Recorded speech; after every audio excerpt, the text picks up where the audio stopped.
تاريخ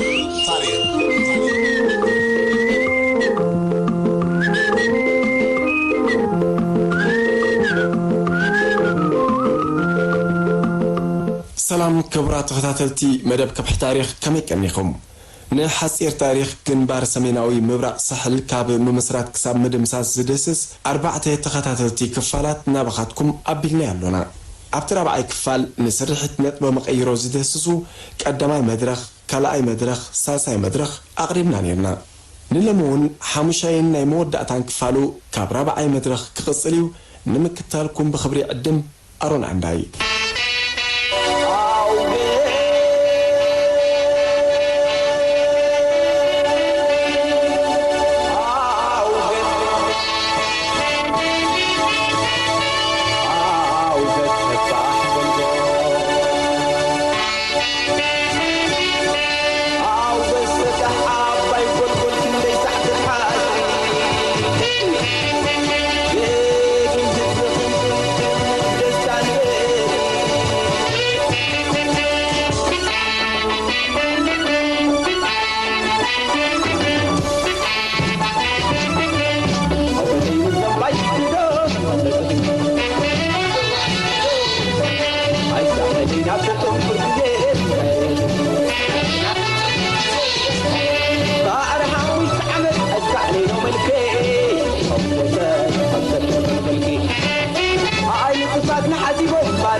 رابعي مدرخ إذا مدرخ زي اتوصاني علامانا يتوقع زازم اللي خينو عبزي صفيح ولاقول أوقات زتتكوني كاند دجنن أبيات صحفات وك أو إذ مكوس صار زعلمين يرو بس مخنيات عبزو بوتاتات زي سألعي بعقل الصباتنا يموتن حياة وق كاي تمزخل تجميتون يرو لك كم تستجمتو دما سألعي ناسات حموش ساعات زخون ترير مختها كايدة عمودات عقن نتي زنقات مواها زترأيو حيال متقعتي هزباو سراويت كعبتو يكعلن وقحتا وقز جمرا أهدوتات هزباو سراويت رفات بزتفرالي شنخات نما عسكرات أوقات بموحاز تثبيت كابس تقبرو لك سراب زوحده نسألا إي فحبتن أطوالو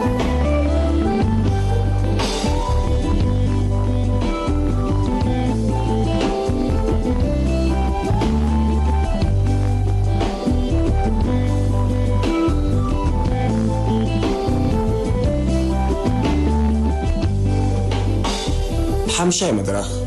دحر متقعت أوقات صلاقي حدا زترفو ماي زنبرو بوتا كراي بمنبارو ناب كراي كهدم كم زقلا قديمو فلط نيرو سلازي دما كم حمشاي مدرخ متقعت استوسده كراين كبابي انيو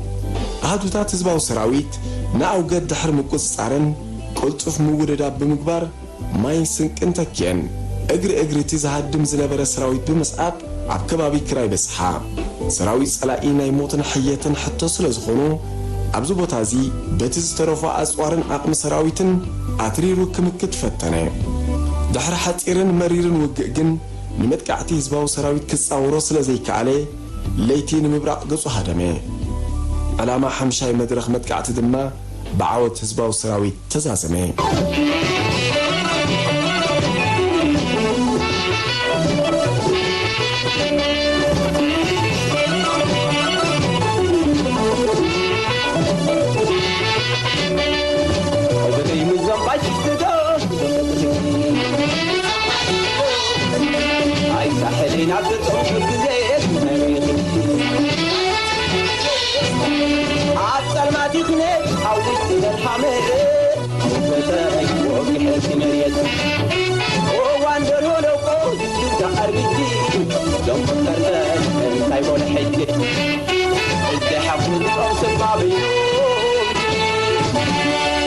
ويا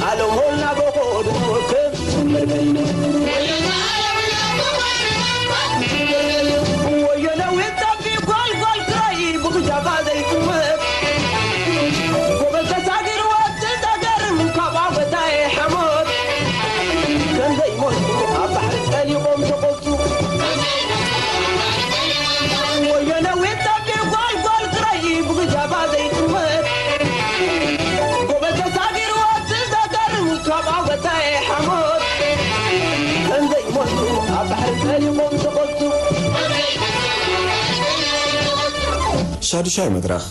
ህዝባዊ ሰራዊት ኣብ ሓሙሻይ መድረኽ መጥቃዕቱ ካብ ዝተቆጻጸሩ ቦታታት ተበጊሱ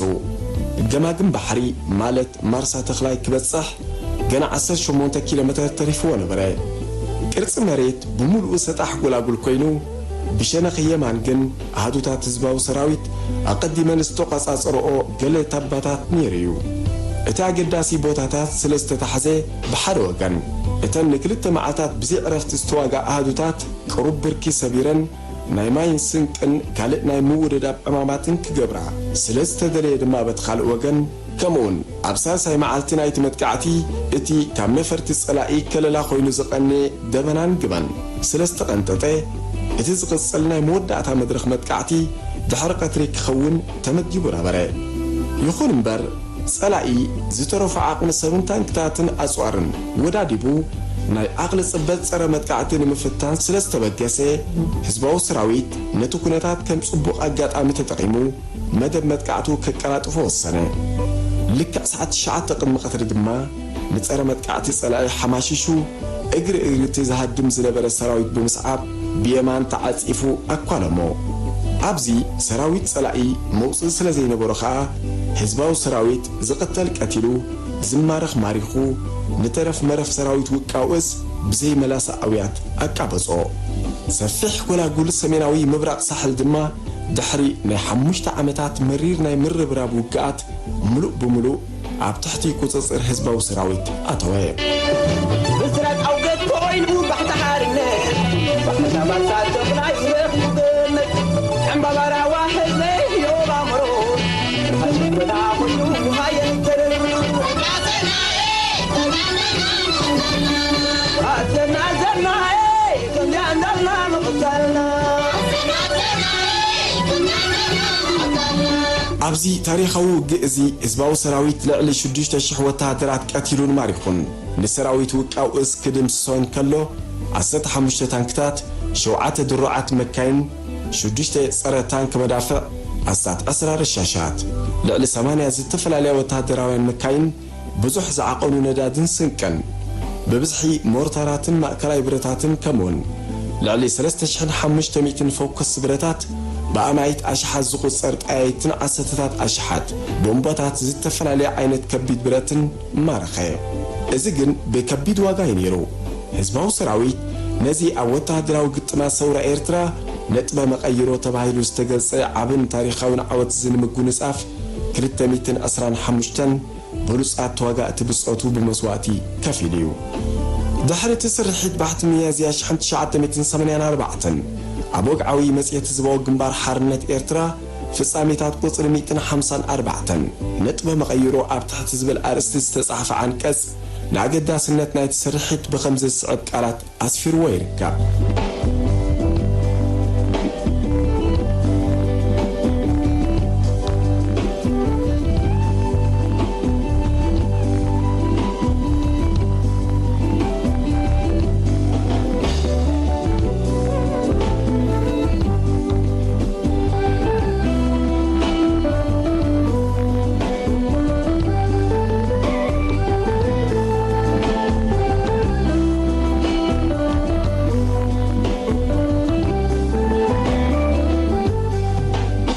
ውቃውስ ፈሪሱ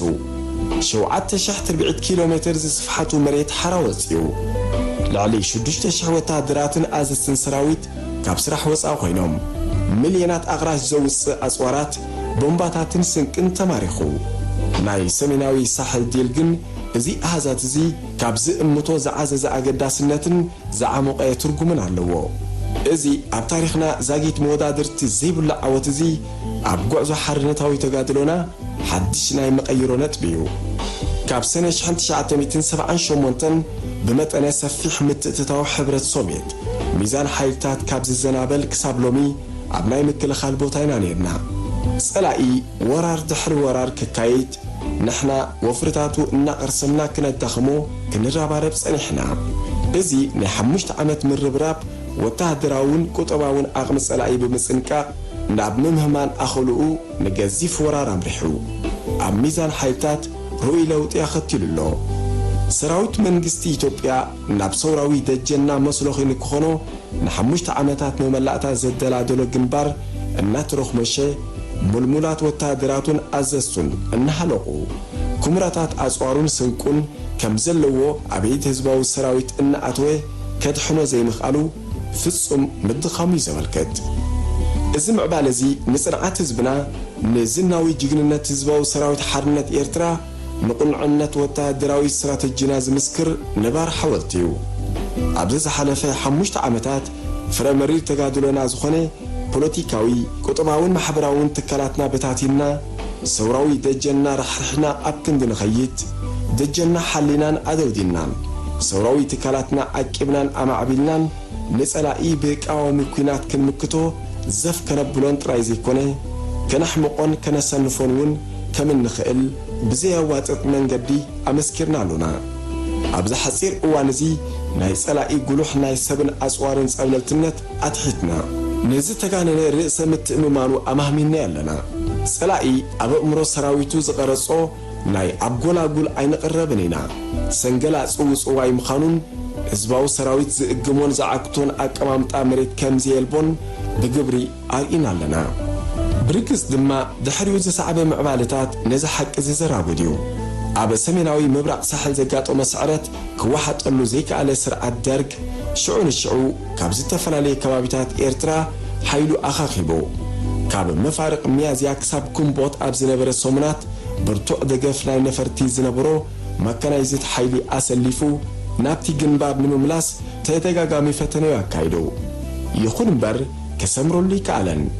እቲ ብቐንዱ ኣብ ጎላጉል ግራት ዝተኻየደ ብርቱዕ ውግእ ታንከኛታት ህዝባዊ ሰራዊት ምስ ጸላኢ ኣብ ጎላጉል ፊት ንፊት ታንክ ብታንክ ገጢሞም ንመካናይዝት ሓይሊ ጸላኢ ኣላሽ ዘበልሉ ብዓይነቱ ናይ ፈለማ ውግእ ነይሩ። ምስራቅ ኣውገት ኮይኑ ባሕቲ ሓርነት ባሕተባሳት ተኽላይ ረኽቡ ገነት ዕምባባራ ዋሕዘይ ዮባምሮ ሓሽግና ኾዩ ሃየን ተረሩ ኣዘና ዘናዬ ከምዚያ እንዳልና መቕተልና ደድሕሪ ምድምሳስ ውቃው እዚ ሰዓበ ካልእ ኣገዳስን ታሪኻውን ፍጻመውን ነይሩ እዩ። እቲ ብ21 ግንቦት 1984 ኣሃዶታት ኮማንዶ ህዝባዊ ሰራዊት ንመደበር ሓይሊ ኣየር ኣስመራ ብምጥቃዕ 30 ነፈርቲ ውግእ ዝሓምሸሸሉ እጹብ ድንቂ ስርሒት ምስ ወታደራዊ ምዕባለታት ናይቲ ግዜቲ ተኣሳሲሩ ጐሊሑ ዝዝከር እዩ። ከምዚ ኣብ መቕድም ተገሊጹ ዘሎ ግንባር ሰሜናዊ ምብራቕ ሳሕል ኣብ ፈለማ 1979 ቆይሙ ድሕሪ ናይ 5 ዓመት ሓያል ምርብራብ ብስርሕት ምድምሳስ ውቃውዝ ሓንሳብና ሓዋሩን ዝፈረሰ ግንባር እዩ። ይኹን እምበር ሰራዊት ጸላኢ ድሕሪ ዓመትን መንፈቕን ንሓፂር ግዜ ነቲ ግንባር ተመሊስዎ ነይሩ እዩ። ኣብ ሓምለ 1985 ሰራዊት ህዝባዊ ግንባር ንባሮንቱ ኣጥቂዑ ብምቁፅጻር ንኣስታት 2 ኣዋርሕ ምስ ጸላኢ ሓያል ምርብራብ ድሕሪ ምክያድ ካብ ባሮንቱን ከባቢኣን ኣብ ዘዝለቐሉ እዋን ስርዓት ደርግ ሰራዊት ህዝባዊ ግንባር ኣብ ውግእ ባሮንቱ ተዳኺምሎ ብዝብል ገምጋም ብተብተብ ወፍሪ ባሕሪ ነጋሽ ዝተሰመየ ወራር ማለት ሻምናይ ወራር ምብጋሱ ዝፍለጥ እዩ። ካብ 10 ጥቅምቲ ክሳብ 10 ታሕሳስ 1985 ዝተኻየደ ወፍሪ ባሕሪ ነጋሽ 2 ገጻት ዝነበሮ መጥቃዕቲ እዩ። ግንባር ሰሜናዊ ምብራቕ ሳሕል በዚ ስርዓት ደርግ ኣብ ሻምናይ ወራር ኮንዶኾን ኢሉ ዘካየዶ ናይ መጨረሽታ ናይ ዓቕሊ ጽበት ፈተነ ብጸላኢ ኣይተጣሕሰን። ድሕሪ ፍሽለት ናይቲ ወራር ስርዓት ደርግ ሰራዊቱ ኣብ ግንባር ሰሜናዊ ምብራቕ ሳሕል ብቀዋምነት ምስፋር ንተወሳኺ መጥቃዕቲ ተጋደልቲ ምቅላዕ ምዃኑ ብምግምጋም ቀጢፍ እዩ ካብቲ ግንባር ስሒብዎ። በዚ ድማ ግንባር ሰሜናዊ ምብራቕ ሳሕል ብወታደራዊ ትንታነ መስርሕት ምድምሳስ ውቃው ዘብቅዐ ግንባር ኢልካ ክግለጽ ይከኣል። እንባርከስ ክቡራት ተኸታተልቲ ንሓፂር ታሪኽ ግንባር ሰሜናዊ ምብራቕ ሳሕል ካብ ምምስራት ክሳብ ምድምሳስ ብዝብል ዝተዳለወ ካብታ ዛንታታት ተመክሮ ገድሊ ቅጽ 2 መጽሓፍ መቐይሮ ዝተወስደ ጽሑፍ ን5 ክፋላት ዝተኸታተልኩሞ በዚ ተዛዚምሎ ስለምክታልኩም ንመስክን። ኣብዚ ቅጽል ብኻልእ ትሕዝቶ ክንራኸብ ኢና። ወድሓንኩም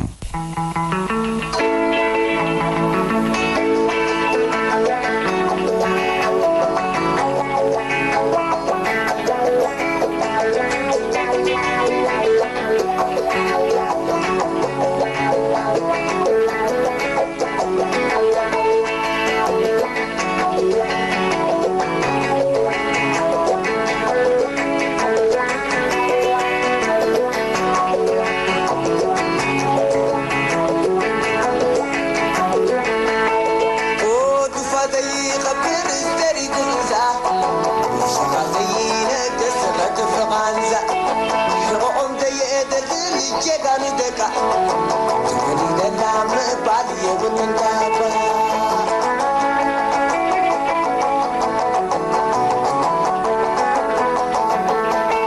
ودفا زي غبر استري قنزا وشغلي نكس خطف قنزا حقوقهم زي ادل جاني دكا تولي دلا مقبال يبن انتابا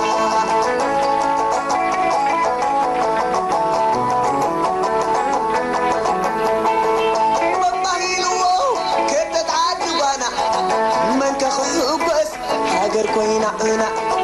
فترنا تنت كابولت نتنا كلاتنا نل أي جبلنا حليب البويو زي أنسسي أي قمتنا إجازي حرسي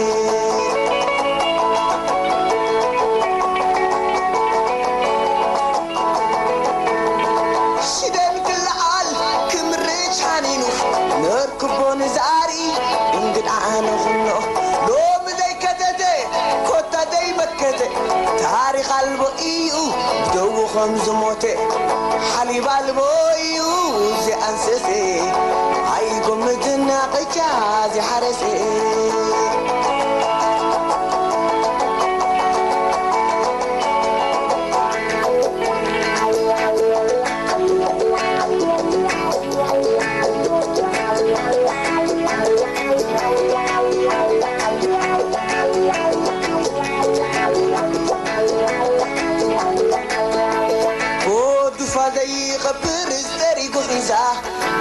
شهادينا كسخت فقانزا حقوقهم زي ادل جاني دكا تولي دلا مقبال يغل انتابا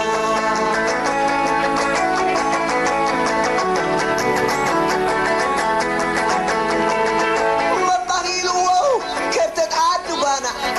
من تخصو بس حاجر كوينا انا فتعنا تلت كابولت نتنا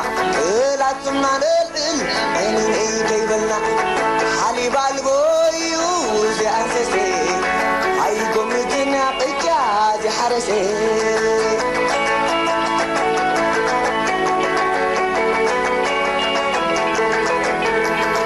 شدد كل عال كمريش حنينو نركبون زاري انقد عانو خنو لوم زي كتته كوتا زي مكته تاريخ البيو بدو خمس موتي حليب البويو زي أنسسي هايكم مدنا إجازي حرسي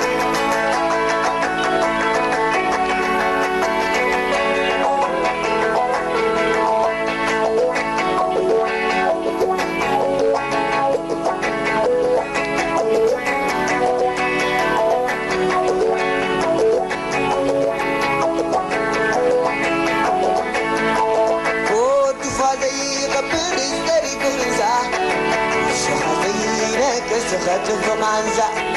حقوقهم زي ادل جاني دكا تولي دلا مقبال يبن انتابا تولي دلا مقبال يبن انتابا تولي دلا مقبال يبن انتابا تولي دلا مقبال يبن انتابا تولي دلا مقبال يبن انتابا